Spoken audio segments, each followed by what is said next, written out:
بسم الله الرحمن الرحیم.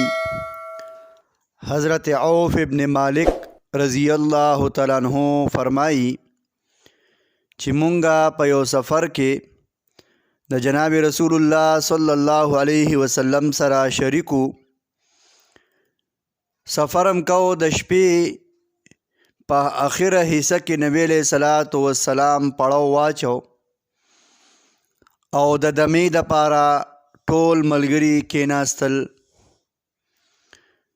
هر ملګری او هر صحابي خپل د ساروي چې کومه کې جاوا وه هغې ته هم ډډه ولګول او اوده شو.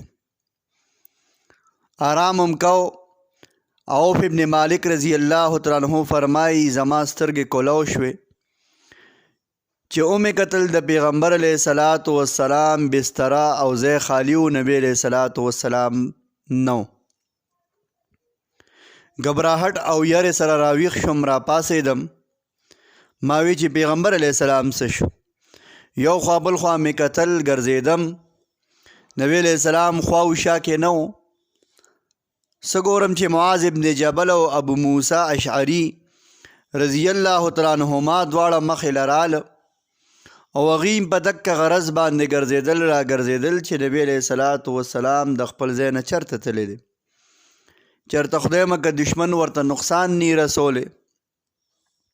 په دغه تلاش کې چې دی وی مونږه آواز واورېده، څه شور غوندې م واورېده. داسې شور هم واورېده لکه څنګه چې یو د اوړو مشین رواني، په هغې کې هغه کومه چکې او هغه کوم غرزار او غرار کوي، داسې آواز هم واورېدم. وی مونږ ورلو چې کتل نبی علیه الصلاۃ والسلام ناستو او جړلې. مونږ یې ولیدو، راته وی چې فرشته راغلی وه د الله د طرف نه او ما ته یې دا خبره وکړله چې ای پیغمبر علیه الصلاۃ والسلام تا ته د دوو خبرو اختیار درکولی شي، ستا پکې کومه خبره خوښه ده؟ موږ وی حضرت کومه خبره یې وکړه؟